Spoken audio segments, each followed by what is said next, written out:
worry. Sanay ako ng wala. I survive with nothing. With whatever we have right now, sisilupin. Natustusan yung mga proyektong mahalaga. At bago tayo pumunta sa mga luho, manilang po, ang takot na takot ako. Ha? Una, height. 2, multo. Pangatlo, takot ako sa injection.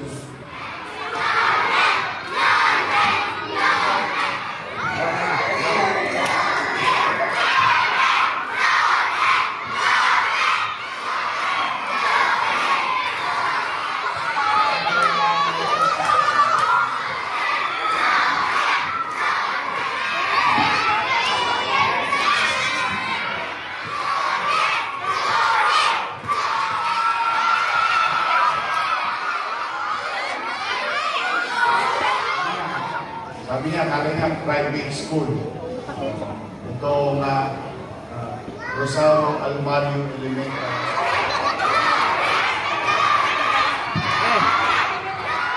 Huwag kayo maneryos kasi pagkatapos kayong maturukan, kilala niyo ba si Deadpool? Si Superman? Si Wonder Woman? Magiging Wonder Woman ako. Kaya alam niyo, ganito kayo kamahal ni Yorme ng DOA. Masaya ako na ngayong araw na ito, mapoproteksyonan ang inyong minamahal. Ang pamilya ay may bahay, may masisipitan. Ang anak papasok na maayos ang paralan. Ang tatay ay papasok sa kanyang trabaho. At silang pamilya ay nagkasakit, may maayos na mga patawaran ko. Inaabangan nila yung itsura ng mukha kasi alam nila bakit ako sa injection. Alaga bang gusto nyo magka-jacket? Yeah! Mata! Sino gustong mag-hindi?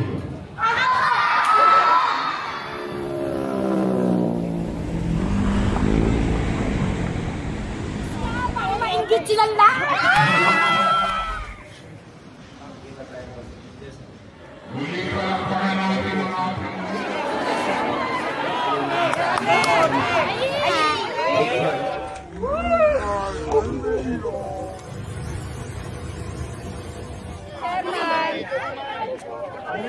May pa-picture po. Tayo rin. Good to see you again. Thank you po. Trabaho na ulit. Opo, trabaho na tayo, Yorme. Yorme.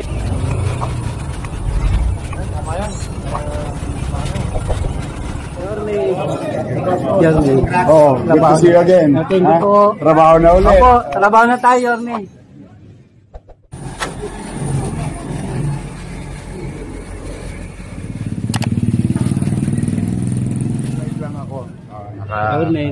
Good morning, pare. Richard. Oh. Understanding, wisdom, and respect for all. We are deep faith in you. Give us strength to act honestly and well in all matters before us. Amen. Honorable Angela Lay Chi Atienza.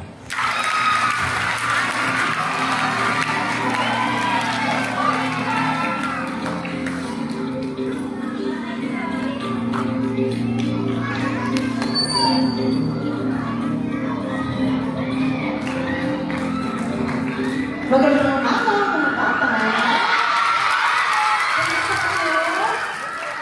Nare-nervous ba kayo? Huwag kayo maneryos kasi pagkatapos kayong maturukan, kilala niyo ba si Deadpool? Si Superman? Si Wonder Woman? Magiging Wonder Woman ako. Kaya alam niyo, ganito kayo kamahal ni Yorme ng DOH at ng Manila Health. Kaya bago po ako mag-umpisa, gusto ko muna magpasalamat sa ating mga kasama dito, sa Regional Director ng DOH, Dr. Lester Tan. Salamat po. Sa ating Head ng Manila Health Department, Dr. Matilla. at sa School Division's Office of Manila. Alam niyo mga bata, itong inisyatibong to ginagawa ng administrasyon ng ating mahal na Yorme. Dahil mahal na mahal niya kayo. Mahal niyo ba si Yorme? Kaya mamaya, pag naturukan kayo, tigil niyo lang mata niyo. Pagkatapos ng pagmulat nun, parang nakagatang kayo ng alam. Kaya niyo? Para sa mga magulang na nandito, ito pong isang bagay na mangyayari ngayong araw ay isang sinabi namin ni Yorme nung kami nangangampanya. At nakita niyo naman, kahit na ano po ang iniinda ng administrasyon namin, nakita niyo na kayo ang inunan. Dahil pag si Yorme ay nangangako, tinutupad niya. At dahil doon, kasama rin ang ating mga kasama mula sa DOH at Manila Schools Division para siguraduhin na ang mga bata dito sa Maynila ay protektado. Kaya makakaasa kayo na sa aming administrasyon, spoiled na spoiled ang mga bata ng Manila ninyo. Ito lang kami lagi para sa inyo. Mahal na mahal namin kayo mga bata. Sabihin nyo, maraming salamat po. Sabihin nyo,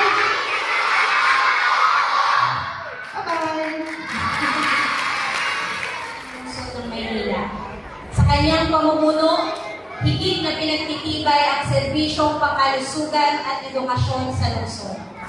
Mga magulang at kabataan, sabay-sabay po natin pakinggan ang mensahe mula kay Mayor Francisco Isko Moreno Dumates.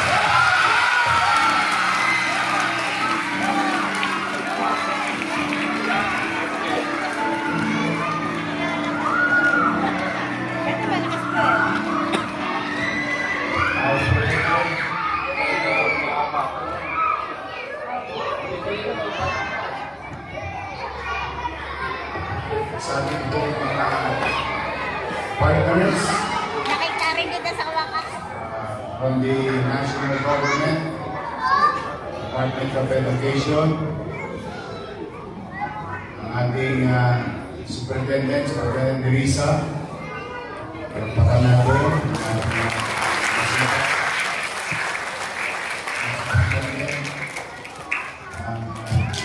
ating so. Of course, to our partner also from the national government, Dr. Leslie, Regional Office Director,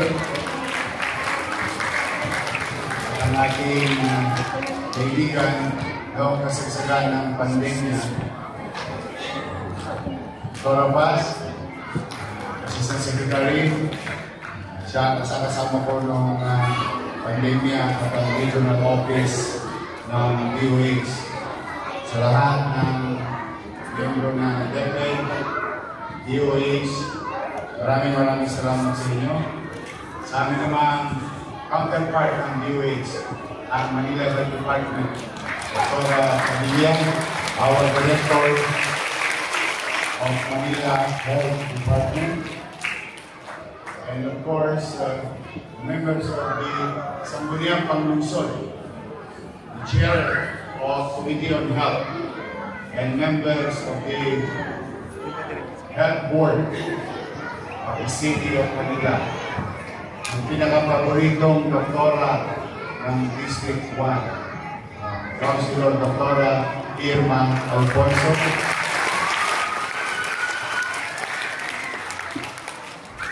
At katulad ng mga estudyante babae dito, kasing ganda ninyo ang ating Vice Mayor, Julie Ejersa.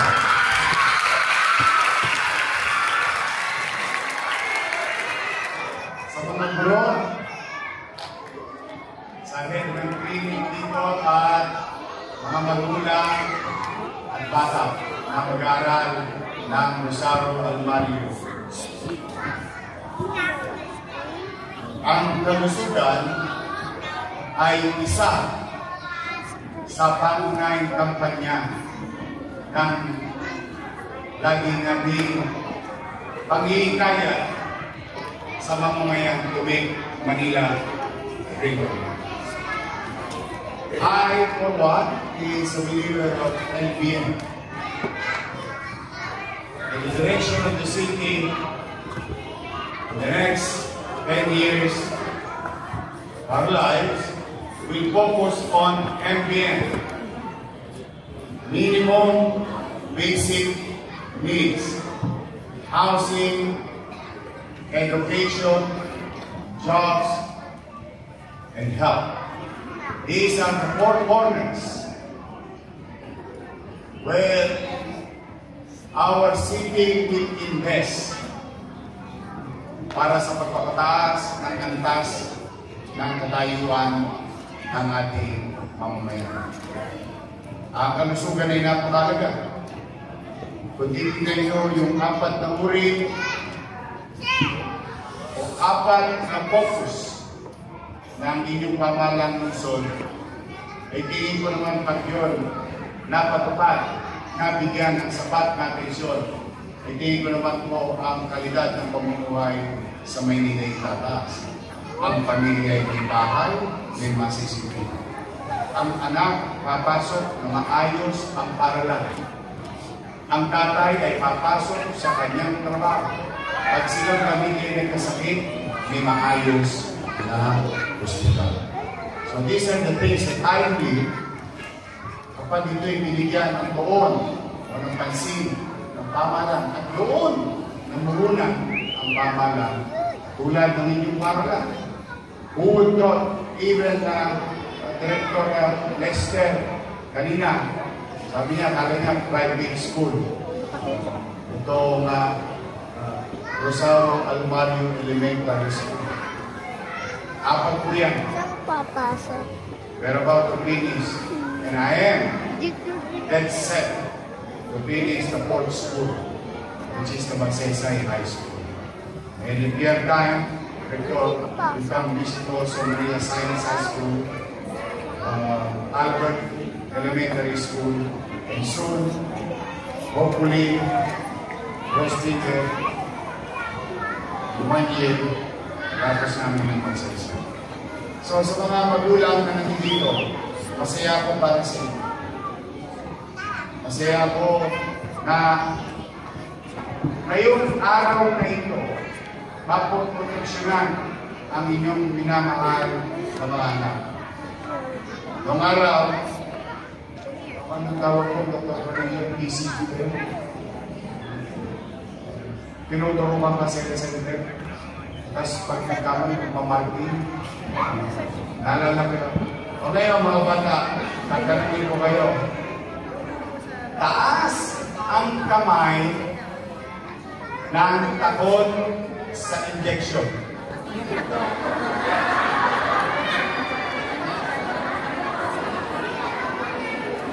Mapasin niyo ba? Si Yorme nakataas din ng kamay?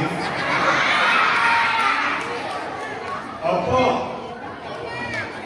Maring nakakatawa, pero totoo. Tatlong bagay lang po ang takot na takot ako. Ha? Una, height. Mag-break of height. Kaya never ako naging komportable kapag nasa aeroplano. 2, multo. Multo! Ako naman sa multo. Sa nose. Kaya, nung pasurero ako, manggagaling ako ng Patrulada, MD Santos, Elcano, Namora. Nag-uwi na ako sa Recto, Elpan. Diba, inaabot lang ko ng alas 10, alas 11 ng gabi. Maglalakad na ako sa Kagitingan. Pag nakakapin niya ako ng dapat din ako siya, ginagabahan na ako. Kasi ang iniisip ko noon, bata ko, kahit anong iniisip ko ako, yung punto ko, unahan mo rin ako. So, I'm afraid of those. Pangatlo, takot ako sa injection. Bagaman magkagano, I think si Assistant Secretary din, Dr. Paz, and the DOH family at the time, with nobody, most people at the time know the vaccination para maproteksyonan ang taong bayan sa COVID. Ako ang unang pasyente na buti na lang ito mga mamimute. mga photographer. Inaabangan nila yung itsura ng mukha ko kasi alam nila makapako sa injection. Inaabangan nila, buti na lang ng araw, required yung mask. Kaya habang ini-injectionan ako, hindi nakikita ng mga photographer yung mukha ko, bibig ko, gano'n talaga kasi takot ako sa kanya. Pero, you have to conquer your fear. Sabi nga. Kaya kayo mga bata, ito yung bakunang ito ay hindi para tayo saktan, kundi para tayo proteksyonan. Kaya pag may bakunahan, lagi tayong sasali. Dahil ang intensyon ng inyong pamalaan ay proteksyonan, hindi malusog ang mga anak o mga bata sa lungsod ng Manila. Today is the start of the long journey to address almost 53,000 students in the city of Manila. From elementary to high school. That is the goal. And as far as your Manila Health Department is concerned, manpat sa mga nanay, tatay, mga lolo't lola po na namin ito. In the past, under our watch, Manila Health Department always, most of the time, more than the target, achieve the target. Kaya palakpakan natin ang ating mga members ng Manila Health Department. Need more type of vaccination when DOH would ask the city of Manila to help the national goal in vaccination program.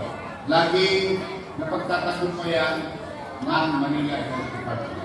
Kaya ito ay ang araw nito ay simpulo lamang ng mahabang paglalakbay tungo sa pagprotekta o pagbibigay ng proteksyon sa ating mga anak. Malusog na ba? Masiglang ba? Mas sisigla sa pag-aaral. Mga bata, gusto nyo bang aircon lagi ang classroom nyo? Malamig ba? Gusto nyo ba ng jacket? Kaya ninyo, pag nakaluwag-luwag ang inyong pamahalang lungsod, tingin ko na, if we are physically challenged today, don't worry, sanay ako ng wala. I survived with nothing. With whatever we have right now, sisilupin. Natustusan yung mga proyektong mahalaga. At bago tayo pupunta sa mga luho, at yung luho, maaaring luho sa paningin ng iba, pero at least, someday, somehow, talaga bang gusto nyo magka-jacket? Nandito, ang ating konsihal, si Dr. Irma Alfonso, si Vice Mayor G. Jessa, at ating chairman ng Committee on Education na si Joaquin Lumagoso. Wala siya ngayon. Mental health.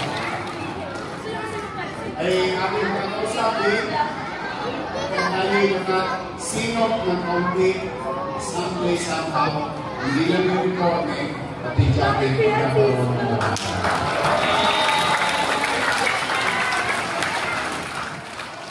I'm really happy mga bata.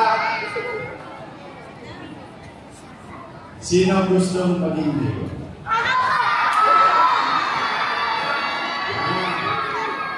Sino maging gustong doktor? Sino gustong maging teacher? Abogado? Engineer? Seaman? ko ngayon na pangarap ninyo na mag-aaral ng armaryo. May mga batang nauna sa inyo. At yung mga batang yung kasama ko ay nangarap din maging doktor, maging lawyer, maging engineer, maging seaman. Lahat yun natupad. Ibig sabihin, mga bata, kayong mga naririto, lalo na sa mga magulang, don't give up. Sa mga batang naririto, maaari ninyong makamit ang inyong pangarap. Hindi na siya imposible. Marami ng lawyer, doktor, teacher, engineer at seaman na nag-produce ang Rosario Almario Elementary School. In fact, nakapag-produce na sila ng isang mayor ng Manila.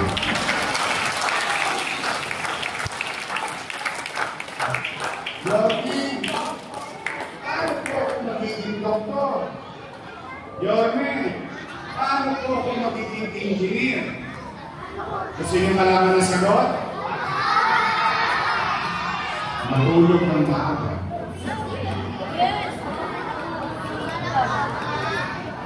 Gawin ang asignatura. Gawin nyo ang inyong mga sarili. Gumising ng maaga, mag-ayos ng sarili, huwag makulit kay nanay at lola, tapos pumasok sa eskwela, makinig sa bureau. Makinig na mabuti. At pag ang guro nagtatanong, magtaas ka agad ng kamay. 2 plus 2. 4 plus 4. 326 plus 326.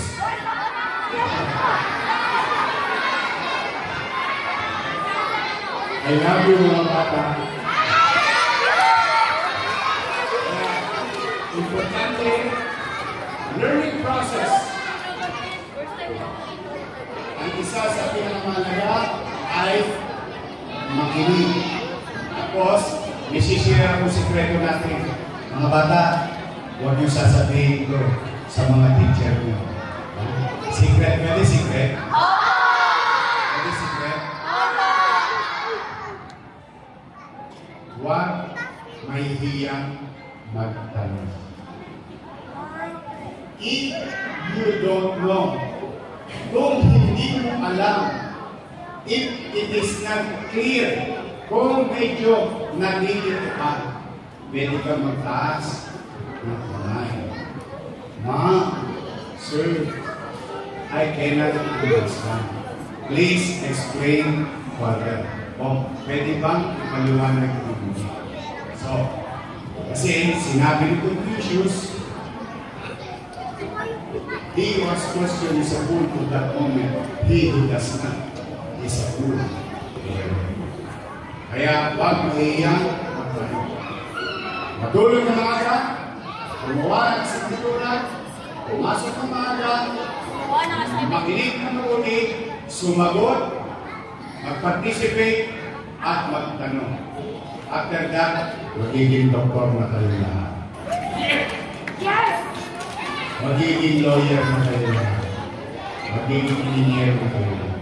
But today, habang ginagawa niya, kami naman, ng inyong mga doktora, ng inyong superintendent, ng buong eskwelahan, si Principal Badoy, at sa punang Budoy, at sa punang mga guro, ang gusto namin ngayon, proteksyonan kayo at maging malusog kayo bata dito sa lungsod ng Badoy. Mga bata, palagpakan ninyo ang mga magulang. We opted to participate for your protection. And I hope lahat ng magulang na naririto at sa punang inyong mga kasamahan, mga kapwa natin kagulang, should participate in protecting and giving proper attention, health care attention sa ating mga kapwa.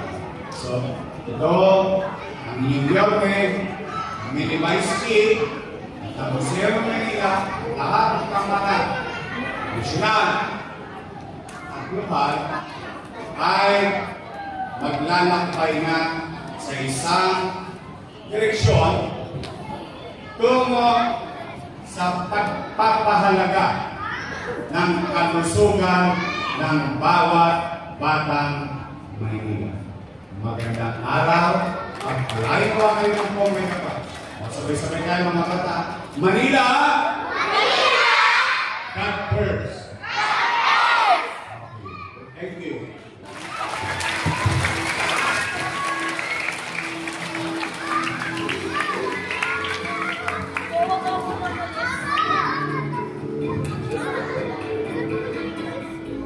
Ngayon po ay masisilayan natin ang simbolikong pagbabakuna bilang hudyat ng pagsisimula ng school-based immunization program sa mga pampublikong paaralan sa lungsod ng Manila.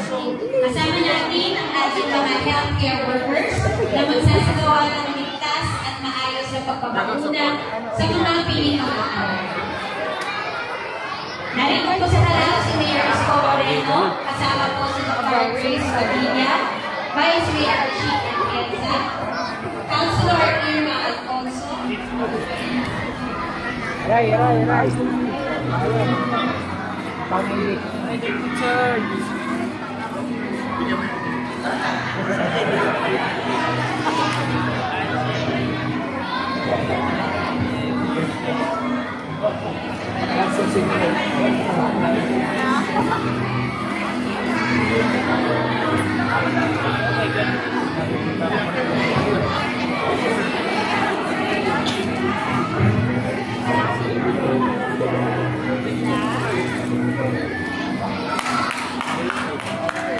congratulations po sa mga nakunan na bakunahan.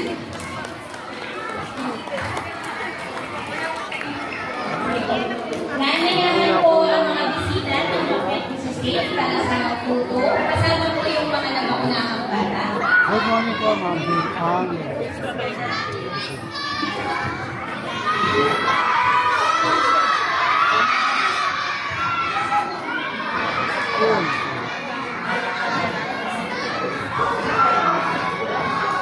James, quick ka! Kayo dyan?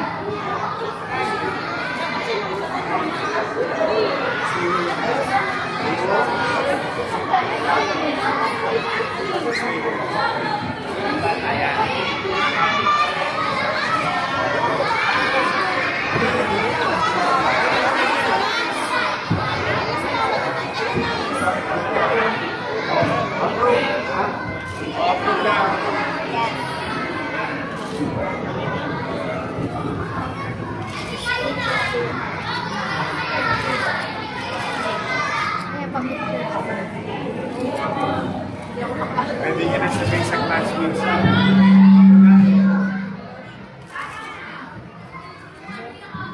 Yan ang goal. Umaya tayo na. Tama na.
Thank you, miss.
Matapakan itong sangka.